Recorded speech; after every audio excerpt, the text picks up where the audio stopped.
DeMarco Murray suspended for recruiting violations.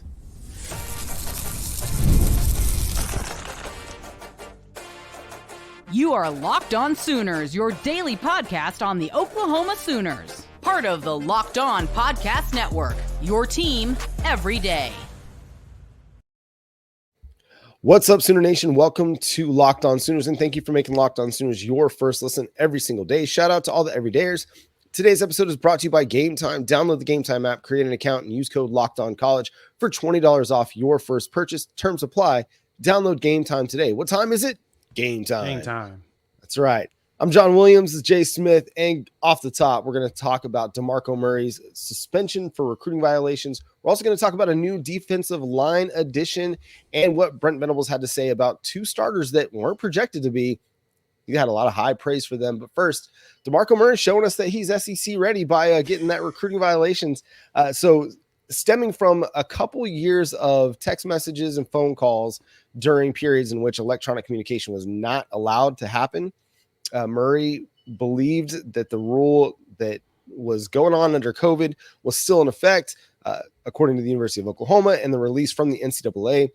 Apparently, everybody had been on the same page that, hey, that COVID rule went away, so we're still back to the old ways. So let's just jump off and we'll talk about what the actual violations were and then where Oklahoma is going to be suspended or what the infractions are basically going to lead to coming up, because there were a bunch of self-imposed sanctions that happened in 2023 that aren't really going to be relevant right now.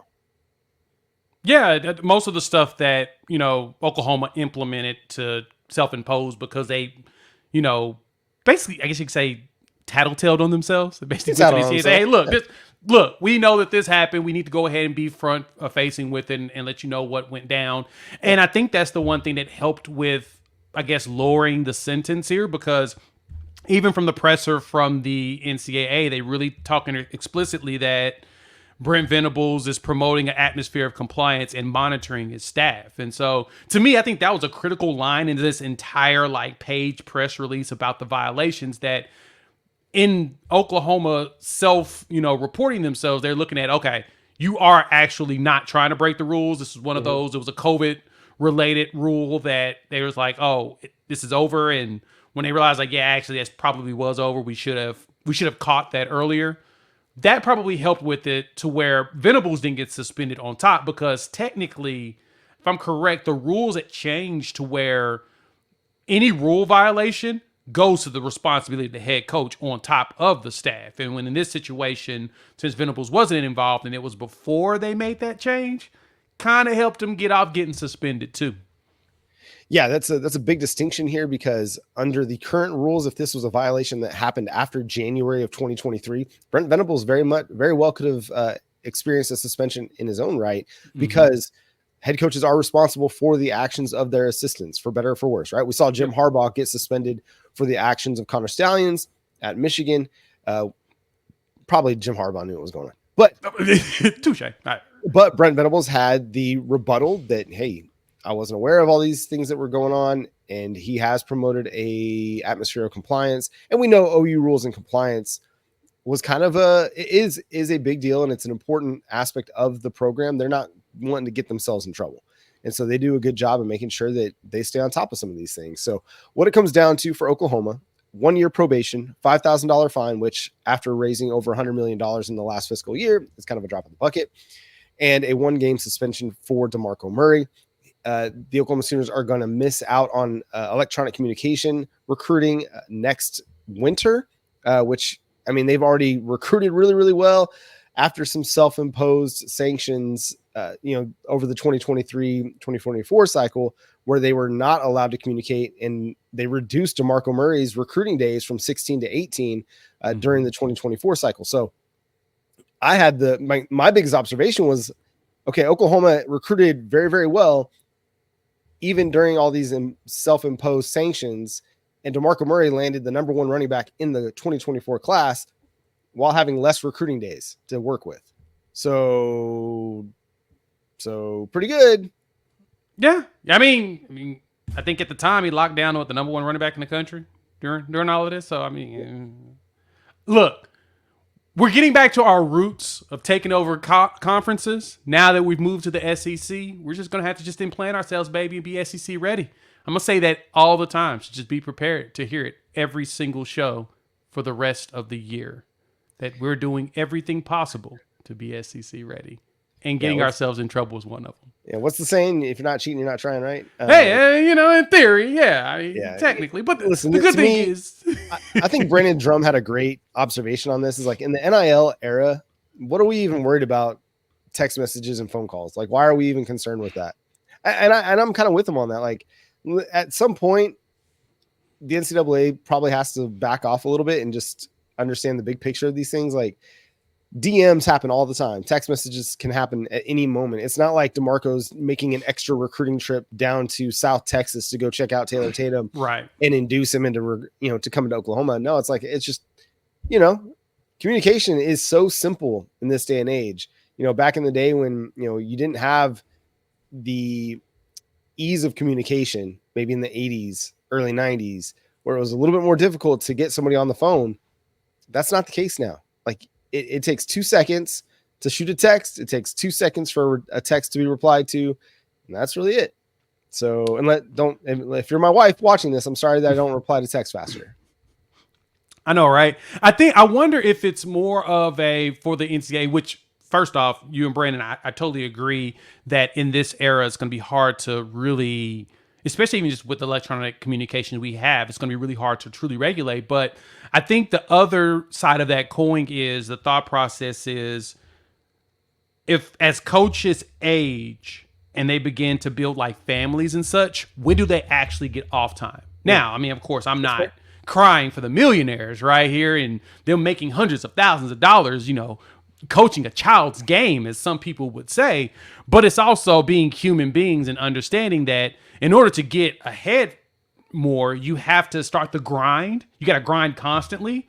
So when does that stop? Like, some people have no problem with eating, sleeping, and breathing this job, while others like to have a balance to where they don't get burnt out so fast. And so I'm thinking that's kind of what the NCAA is trying to quote unquote foster. Like, I know I'm not trying to get an NCAA that much credit, right? I'm trying not to, while at the same time that's why there's dead periods.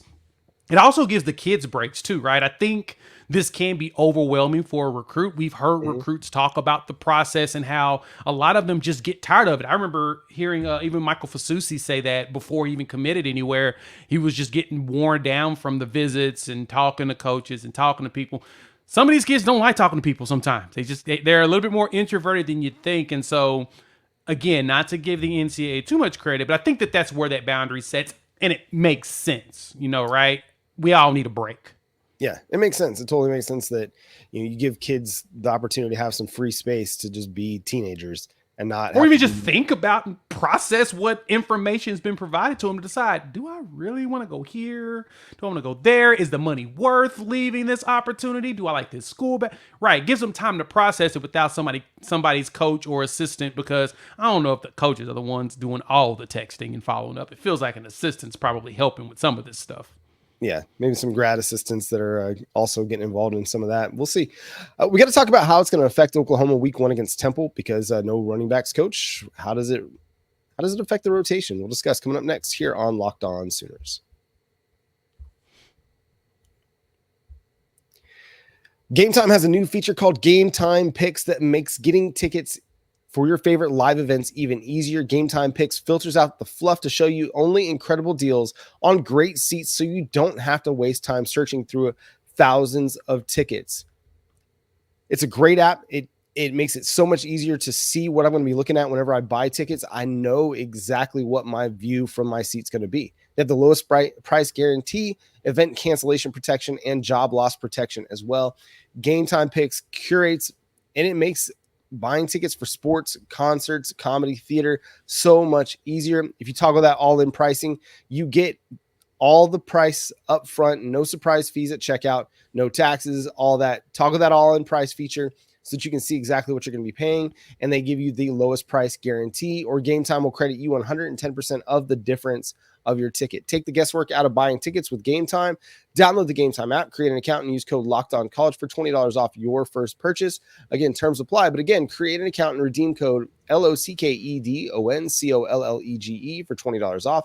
Download Game Time today. What time is it? Game time.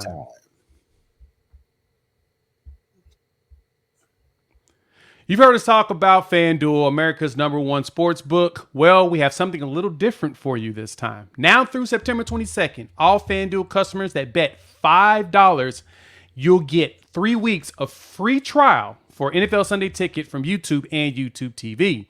Then with the YouTube TV base plan, you'll be able to watch every regular season Sunday afternoon out-of-market game. All you need is a Google account and a current form of payment, and you can cancel anytime. So just visit FanDuel.com/locked-on to download America's #1 sportsbook. Visit FanDuel.com.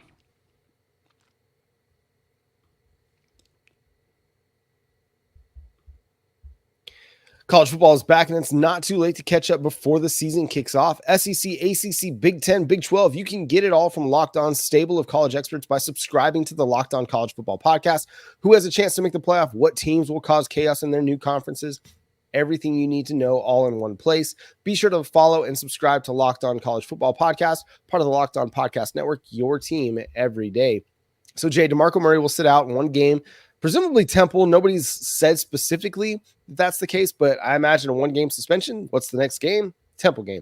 So DeMarco Murray going to be out this game. What does it mean for Oklahoma Sooners running back situation? I don't think it really affects much of anything. We're playing against, Temple. It's no shade against Temple, but it's shade against Temple at the same time. They're considered one of the bottom 5 teams in the country. And so for us, it's going to be, we kind of have an idea of what the running back rotation is going to look like anyway, right? You're expecting Gavin Sawchuk and Javonte Barnes based upon the depth chart.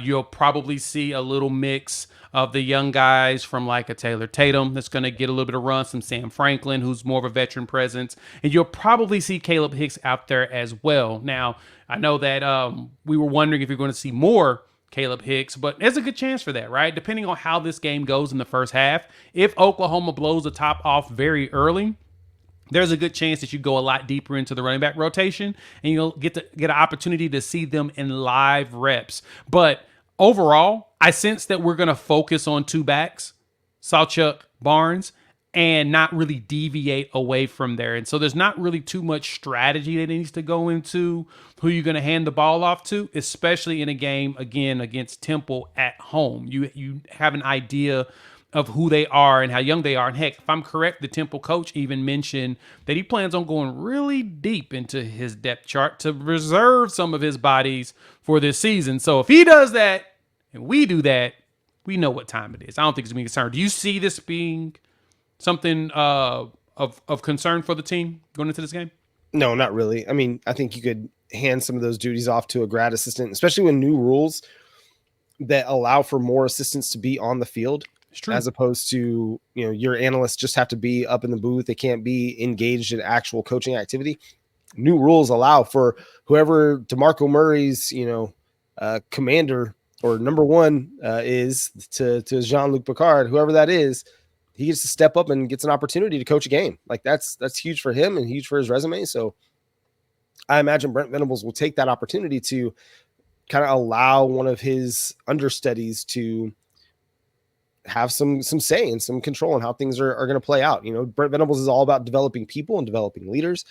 And again, this just provides an opportunity. And it's an opportunity for guys like Sawchuk and Barnes to step up and be leaders in the running back room. You don't have the guy that recruited you. You don't have the guy that's your voice on the sidelines with you. So making some of those adjustments. And I think maybe Seth Luttrell probably has a hand in some of this as well. Being a former running back, he may be able to, enlighten these guys on certain things that maybe they need to do better in game. We'll just see. It's going to be interesting to see. I'm not too concerned about how it ultimately plays out against Temple because I think Oklahoma blows the doors off of them. But it's going to be fascinating, I think, in post game to hear some of how Oklahoma operated in that, because I think that can kind of tell you what they think about, certain grad assistants or certain analysts. The assistant to the assistant regional manager. The assistant to the assistant regional manager. Exactly. David Rowaiye, a Oklahoma City native, played with New Mexico for the last couple of years, was added to Oklahoma's final roster ahead of the 2024 season. What do you make of that? Yeah, I thought it was interesting. It was a late addition.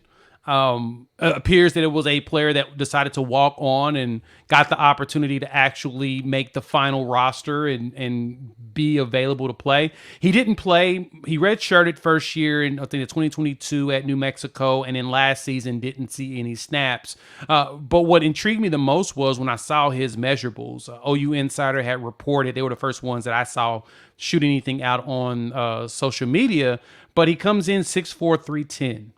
So you got yourself another big boy right there in the middle that you've been looking for. And from Southeast, so he's from Oklahoma City area. Gerald McCoy got underneath the post and said, Southeast, best school. Of course, that's where he came from. So definitely exciting to see that we're adding some additional larger gentlemen to the roster. That way we can kind of fight against the claims that Nick Saban said that we don't have enough trench players. I mean, that's like 5 dudes, about a 300-pound range. So I think we're going to be fine now because of that. So it was just interesting to see that they were able to add somebody that late. And some people have mentioned this. I'll go ahead and clarify. The transfer portal's closed. But if you're in the portal, you can go anywhere if you can get enrolled at said school. School just started for them. So last week. And so that's last week. So that's probably why he was able to go ahead and get in and get enrolled and be able to make the roster. Probably been there since the beginning of the month of August, and we just didn't know it. So good to see that we're adding some big players. Yeah, and it's a local kid that gets an opportunity to continue playing football at Oklahoma. But I don't know how much of a factor he'll play early on. I mean, he's going to have a lot of adjusting to do. And but as you mentioned, it's a dude that's 6'5", 310 that gives Oklahoma's offensive line a big body to go up against every day in practice. But it's somebody that Oklahoma can continue to develop. I mean, you never know where you're going to find a diamond in the rough. That's why the whole phrase exists, because every once in a while, you're in this rough patch of grass or rough, mine or whatever. You're not going to find anything, and then, let alone you find something that's very valuable. So I'll be interested to see kind of what happens there. But with, guys like Jayden Jackson and Dejon and Dominic Williams and David Stone and Grayson Halton, Ashton Sanders, Marcus Strong, Davin Sears, like they're pretty well loaded at defensive tackle, and they've got still some projects that they're working on. But he provides a little bit more competition to guys like, Ashton Sanders and Marcus Strong. They're deeper down the depth chart. So competition's always a good thing, right? Iron sharpens iron. And training iron. with David Stone, that's kind of the intriguing piece to me, right? Is he trains with the same trainers that Stone is used, so putting him next to a guy that know each other, to me, that can be a big deal because you have a good understanding of each other's tendencies, right? Now, like you said, I'm not sure if David really gets to contribute this season, next season, or ever, but it never hurts to have someone that like that in the walkthroughs for practice, especially going into the SEC, since the only thing we hear about is how big the guys are. They're so much larger than everywhere else. So in that case, having more big guys to practice against is never a negative piece. Well, and this is a kid that's earned a spot. Brent Venables and Todd Bates aren't in the business of just giving away roster spots. So at all. he's come in a short time, has earned an opportunity to continue his college career. So we'll see where that goes. Brent Venables had high praise for several starters, one on offense, one on defense, getting ready for Temple. Let's discuss coming up next on Locked On Sooners.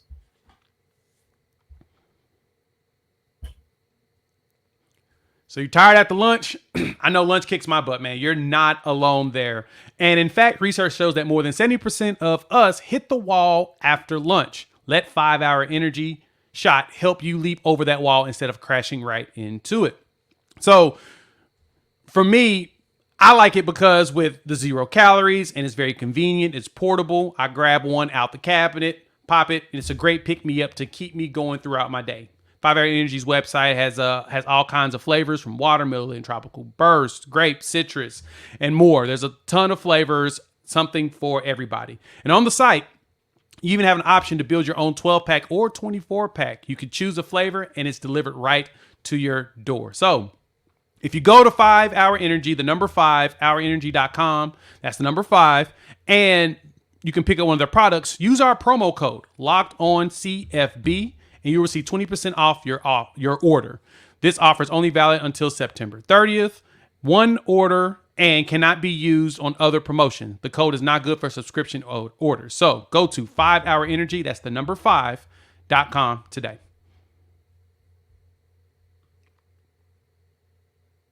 The Oklahoma Sooners open the season against the Temple Owls on Friday night at 6 p.m. We've got a couple starters in the lineup that weren't necessarily projected to be. Let's start on the offensive side of the ball. Brenen Thompson earned a starting spot in Oklahoma's initial depth chart release. I think this is a really good sign for his development. Yes, Oklahoma's down guys. Jayden Gibson's out for the season. Nick Anderson's been dinged up. He's day-to-day. Angelo Anthony's still working his way back. But Brent Venables said Angelo Anthony was basically good to go. Like, he's got no limitations right now. So the fact that Brenen Thompson is in the starting lineup, I think that's huge, man, for him as a player, but it also adds another big-time speed element to Oklahoma's offense. Yeah, he's dealt with so many injuries over the last, couple of years, even in his time at Texas or whatnot. So the concerns were, can he stay healthy? Well, we got to see a little bit of him. He dealt with hammy situations last season, and then he got there in that Arizona game and caught that touchdown. And we're like, okay, let's get some more of those deep plays. Then he got a concussion. And so then he was out for the rest of that game. So you're like, okay, what does it look like? Well, as you mentioned, Venables was really talking him up at his press conference on Monday. And one thing that he mentioned that really got my attention is that he said he had the most total yardage of any wide receiver on the team.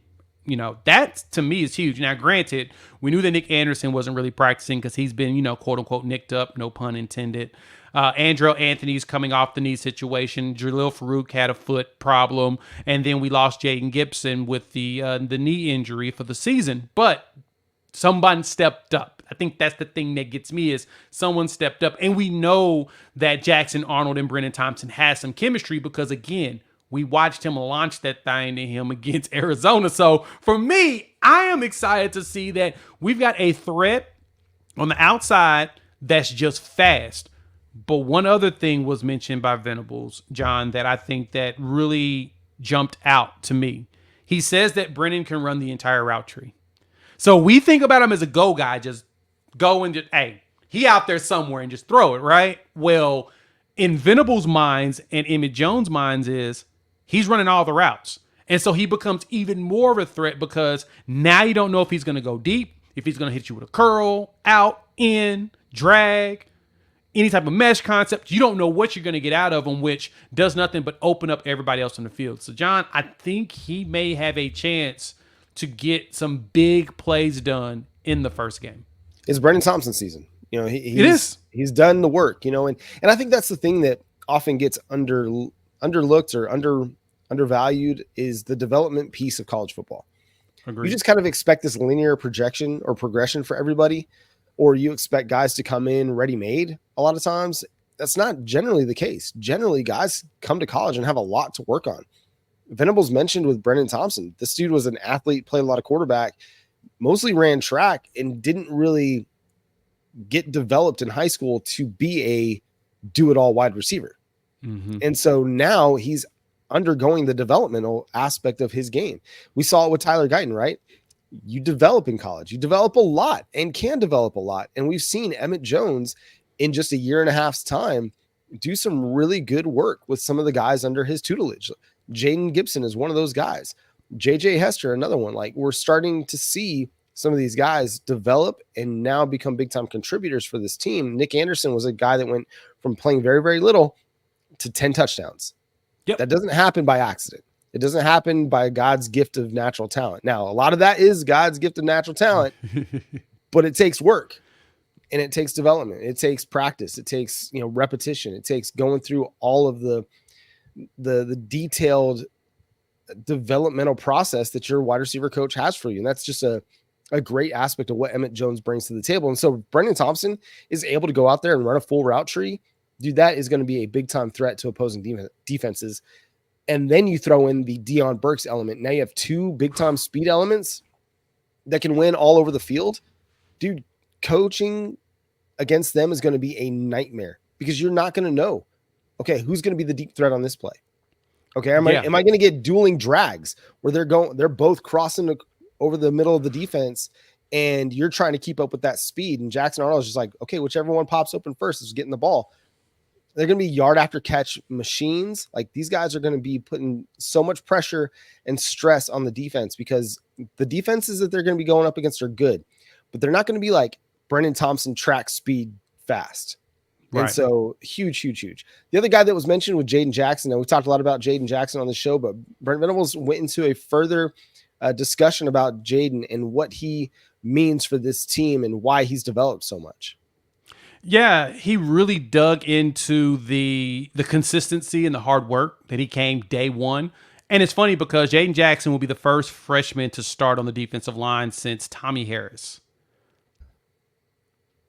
I mentioned sometime last year that David Stone and Jayden Jackson could be for this team what guys like Gerald McCoy and Tommy Harris were for those teams. And I got laughed at.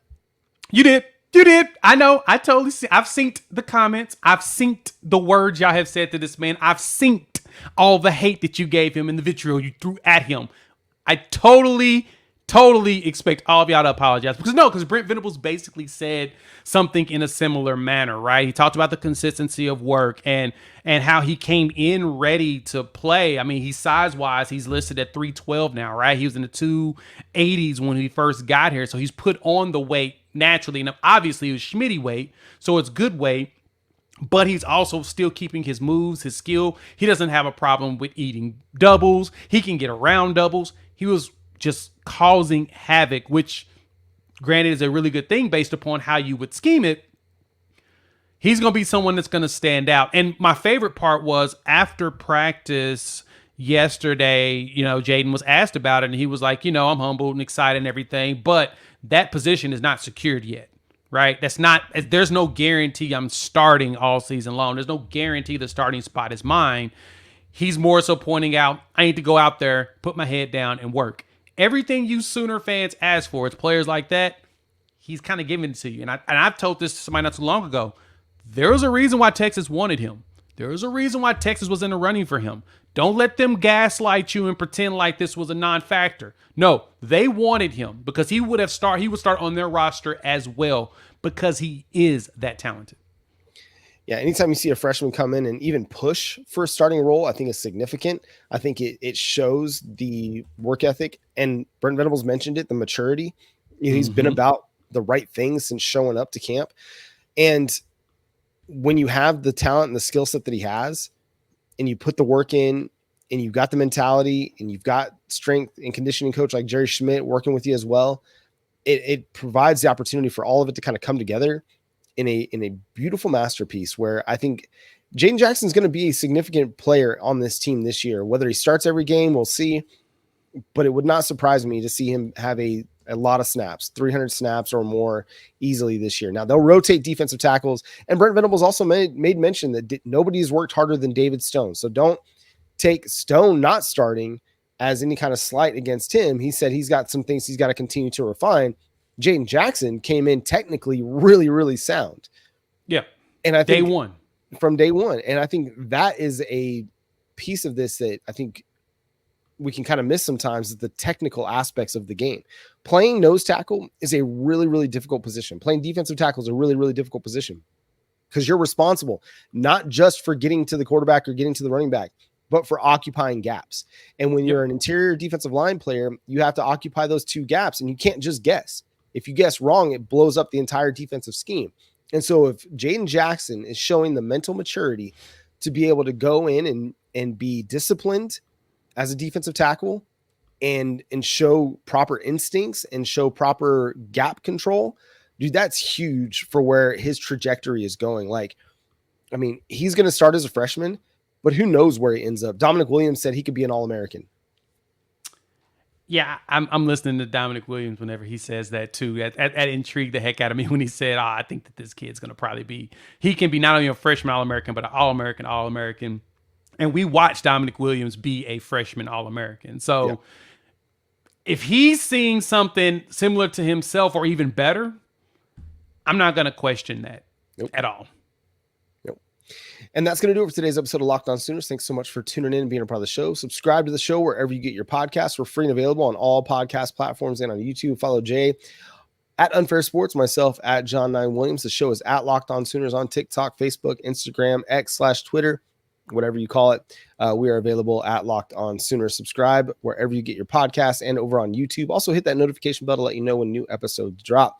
But until next time, he's Jay Smith. I'm John Williams. We'll catch you then. Boomer Sooner.